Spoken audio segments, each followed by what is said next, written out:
वालाचं बिरडं अनेकांची आवडती रेसिपी। मग ती कांदा लसूण विरहित डाळिंब्यांची उसळ असो किंवा वालाचं बिरडं म्हणजेच कांदा आणि लसूण वापरून केलेली डाळिंब्यांची उसळ। प्रत्येकाची पद्धत वेगळी, रेसिपी वेगळी, पण प्रेम मात्र तेच। वालाचं बिरडं अनेकांचं लाडकं असतं। आज आपण बघणार आहोत कडव्या वालांचं बिरडं, जे कोकणात केलं जातं, कांदा खोबऱ्याच्या वाटपातलं। मस्त चमचमीत आणि झणझणीत अशी ही रेसिपी आहे। ही रेसिपी तुम्हाला नक्कीच आवडणार आहे, म्हणूनच हा व्हिडिओ तुम्ही शेवटपर्यंत नक्की बघा। नमस्कार, मी अमिता पालकर्स किचन मध्ये तुम्हा सगळ्यांचं स्वागत करते। तर हे वालाचं बिरडं करण्यासाठी सगळ्यात आधी आपल्याला वाटण करून घ्यायचंय। त्यासाठी मी इथे कांदा हा चिरून घेतलेला आहे। एक मोठा कांदा मी यासाठी वापरते। हे आहे ओलं खोबरं, साधारण अर्धी वाटी ओलं खोबरं मी घेतलंय। इथे घेतली मी कोथिंबीर, थोडीशी लसूण आणि थोडंसं आलं। या सगळ्याचं आपल्याला वाटण करायचंय, पण त्याआधी हे सगळे जिन्नस आपल्याला भाजून घ्यायचे। त्यासाठी एका छोट्याशा कढईमध्ये मी थोडंसं तेल घातलंय आणि त्या तेलावर लसूण, आलं आणि कांदा मी आधी भाजून घेणार आहे। कांदा मी थोडासा मोठा चिरलाय, अगदी बारीक कांदा चिरण्याची गरज नाही, कारण आपल्याला ह्याचं वाटणच करायचंय। कांदा आणि लसणीचा कच्चेपणा जाण्यासाठी आपण सर्वात आधी कांदा भाजून घेतोय। आपल्याला तो पूर्णपणे शिजवायचा नाहीये। हे बघा, अशा प्रकारे तो थोडासा ट्रान्सलुसंट झाला की लगेचच आपण त्यामध्ये खोबरं घालणार आहोत। आता मी इथे फक्त ओलं खोबरंच वापरतेय, पण तुम्हाला सुकं खोबरं जर वापरायचं असेल तर ते सुद्धा तुम्ही ओल्या खोबऱ्याबरोबरच थोडंसं वापरू शकता। त्याने सुद्धा ह्या उसळीचा स्वाद खूप छान येतो। आता खोबरंही आपल्याला चांगलं भाजून घ्यायचंय। खोबरं मी थोडंसं ब्राऊन रंगावर होईपर्यंत भाजून घेणार आहे। त्याने वाटण खूप खमंग आणि छान होतं। हे बघा, साधारण 5 मिनिटं भाजून झाल्यावर खोबऱ्याचा रंग आता अशा प्रकारे बदललेला आहे। आपल्याला अजून थोडं ते भाजावं लागणार आहे। पण आता मी ह्यामध्ये घालणार आहे कोथिंबीर। कोथिंबीर सुद्धा आपल्याला थोडीशी भाजून घ्यायची। अजून मी गॅस बंद केलेला नाहीये।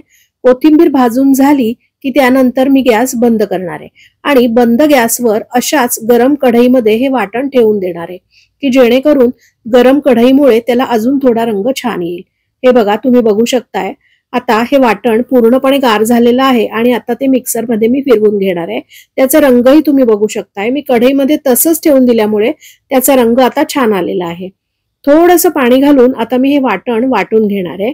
आपल्याला त्याची स्मूथ पेस्ट करायची आहे आणि म्हणूनच मी त्यामध्ये वाटताना थोडंसं पाणी घातलं होतं। आता हे वाटण तयार आहे। हे बघा, अगदी चटणीसारखं बारीक मी ते वाटलेलं आहे। आता वाटण वाटून झाल्यावर आपण वालाचं बिरडं करायला सुरुवात करूया। हे आहेत कडवे वाल, जे मी भिजवून त्याला मोड आणून ते सोलून घेतलेले आहेत आणि वाल सोलून झाल्यावर अशा प्रकारे ते पाण्यात ठेवले म्हणजे काळे पडत नाहीत। इथे मी कडवे वाल वापरते, पण तुम्हाला कडवे वाल आवडत नसतील तर तुम्ही साधे जे पावटे असतात त्याचं सुद्धा हे बिरडं करू शकता। आता इथे कढईमध्ये मी तेल घातलेलं आहे आणि तेल गरम झाल्यावर त्यावर थोडंसं जिरं घालणार आहे। जिरं घातल्यानंतर मी इथे घातलाय हिंग, कारण वाल आहेत त्यामुळे हिंग तर हवाच। हिंगानंतर घातली हळद आणि थोडीशी लसणीची पेस्ट सुद्धा मी घालणार आहे। पेस्ट म्हणजे मी थोडीशी अर्धवट अशी ती कुटून घेतलेली आहे। भले आपण वाटणामध्ये लसूण वापरलीये, तरी पण फोडणीत थोडीशी अशी लसूण घातली की वालाचं बिरडं खूप छान होतं। आता लसूण थोडीशी परतून झाल्यानंतर मी त्यामध्ये घालणार आहे बारीक चिरलेला कांदा। कांदा मी एकदम बारीक चिरून घेतलेला आहे, त्यामुळे वालाचं बिरडं छान मिळून येतं। आता आपल्याला कांदा सुद्धा परतून घ्यायचा आहे। कांदा छानपैकी परतून झाल्यानंतर आपण त्यामध्ये टोमॅटो सुद्धा घालणार आहोत आणि जसा कांदा बारीक चिरला होता तसंच टोमॅटो सुद्धा मी बारीकच चिरून घेतलेला आहे। टोमॅटो सुद्धा आता आपल्याला या फोडणीमध्ये छान परतून घ्यायचा आहे। कांदा आणि टोमॅटो आपल्याला फक्त परतूनच घ्यायचा आहे, पूर्णपणे शिजवायचा नाहीये, कारण वाल आहेत कच्चे आणि ते कच्चे वाल आपण जेव्हा घालू त्याबरोबर हे सगळं आपोआपच शिजणार आहेत। आता कांदा टोमॅटो परतून झाल्यानंतर इथे जे आपण वाटण करून ठेवलं होतं ना, ते सगळं वाटण मी यामध्ये घालणार आहे आणि हे वाटण सुद्धा आपल्याला कांदा टोमॅटो बरोबर परतून घ्यायचंय। हो, वाटण आपण आधीच भाजून सगळं वाटलेलं आहे, तरी सुद्धा या कांदा टोमॅटो बरोबर परतल्यामुळे त्याला खूप छान चव येते। आता हे वाटण परतून झालेलं आहे, त्याला छान वाफही आलेली आहे, तुम्ही बघू शकताय। आता आपल्याला घालायचा आहे हा मालवणी मसाला। मी वालाचं बिरडं नेहमी मालवणी मसाला वापरून करते, म्हणून मी इथे मालवणी मसाला वापरते, पण तुम्ही तुमच्या आवडीचा घाटी मसाला किंवा मिक्स मसाला कुठलाही घरात जो मसाला असतो तो वापरू शकता। त्यानंतर इथे मी लाल मिरची पावडर सुद्धा घालते। त्यांनी ह्या बिरड्याला रंगही छान येईल आणि चवही छान येईल. आता हा मसाला आणि हे तिखट आपल्याला ह्या सगळ्या मिश्रणात मिक्स करून घ्यायचंय. आणि तुम्हाला खूप छान लाल रंग हवा असेल तर तुम्ही ह्यामध्ये थोडंसं काश्मीरी तिखट सुद्धा घालू शकता. त्याने या बिरड्याला रंग खूप छान येईल. आता हा मसाला परतून झाल्यानंतर आपल्याला हे सोललेले जे वाल आहेत ते त्यामध्ये घालायचे आहेत आणि हे वाल सुद्धा आपल्याला थोडेसे परतून घ्यायचे. आपण जी फोडणी केली आहे, कांदा टोमॅटो घातलाय किंवा मसाला घातलाय, वाटप घातलंय, ते सगळं या वालाला नीट लागलं पाहिजे. आणि आता आपण झाकण ठेवून हे वाल वाफवून घेणार आहोत. आपल्याला त्यामध्ये लगेच पाणी घालायचं नाहीये. असं केल्यामुळे वालाला खूप छान चव लागते. कारण आपण जे मसाले घातलेत त्यामध्ये त्याची चव तर वालाला लागायला हवीच. त्यामुळे लगेच पाणी घालायचं नाही. लगेच पाणी घातलं की ते बेचव होतात. 2-3 वेळा असं झाकण ठेवून ते वाफवून घ्यायचे आणि मगच त्यामध्ये पाणी घालायचं.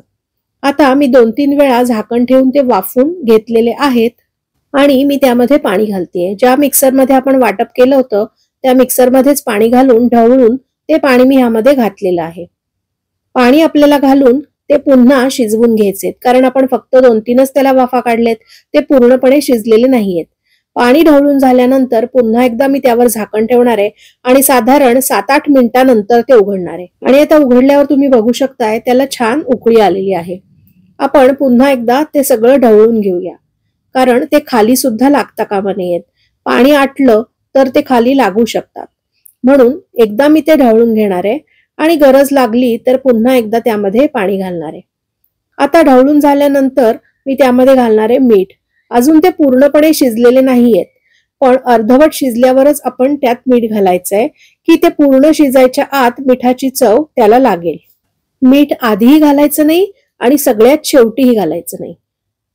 आता मी त्यामध्ये घालणार आहे थोडासा गूळ. गूळ हा ऑप्शनल आहे. तुम्हाला आवडत नसेल तर नाही घातला तरी सुद्धा चालू शकतं.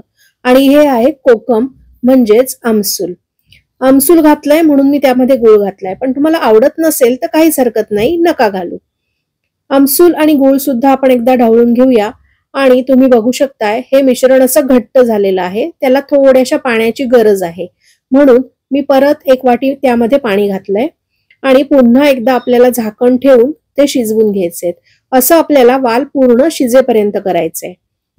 अशा पद्धतीने झाकण ठेवून ठेवून वाल शिजवायला साधारण 12 ते 15 मिनिटं लागतात. आता त्याला चांगली दणदणीत वाफ आलेली आहे आणि ऑलमोस्ट आता वाल शिजलेले आहेत. आपण ते व्यवस्थित ढवळून घ्यायचे आणि ह्यामध्ये पाणी किती ठेवायचं म्हणजे त्याला रस किती ठेवायचा हे तुमच्या आवडीवर अवलंबून आहे. जर तुम्हाला ते भाताशी खायचंय तर तुम्ही थोडंसं ते पातळ ठेवू शकता आणि जर भाकरीशी किंवा पोळीशी खायचंय तर थोडीशी ग्रेव्ही त्याची घट्ट ठेवू शकता. हे बघा, मी तुम्हाला एक वाल असा प्रेस करून दाखवते. पूर्णपणे आतपर्यंत तो शिजलेला आहे. वालाचं बिरडं करताना मला वालाचं पूर्ण असं मेण झालेलं आवडत नाही. मी थोडासा दाणा त्याचा अखंड राहील इतपतच ते शिजवते. पण तुम्हाला जर ते अजून शिजलेले आवडत असतील तर पुन्हा एकदा तुम्ही एक वाफ काढा, म्हणजे ते अजून मऊ शिजतील. आता हे वालाचं बिरडं तयार आहे. सगळ्यात शेवटी आपल्याला त्यावर घालायची आहे कोथिंबीर. ही बारीक चिरलेली कोथिंबीर सुद्धा आपण एकदा ढवळून घेऊया. आणि अशा प्रकारे आपण केलेलं हे गरमागरम वालाचं बिरडं आता खाण्यासाठी तयार आहे. कशी वाटली तुम्हाला आजची ही वालाच्या बिरड्याची रेसिपी? जर आवडली असेल तर व्हिडिओला लाईक आणि शेअर नक्की करा. आणि तुमच्याकडे वालाचं बिरडं कसं केलं जातं तेही मला कमेंट करून नक्की सांगा. आपण पुन्हा एकदा भेटूया अशाच एका मस्त व्हिडिओमध्ये. तोपर्यंत बाय बाय.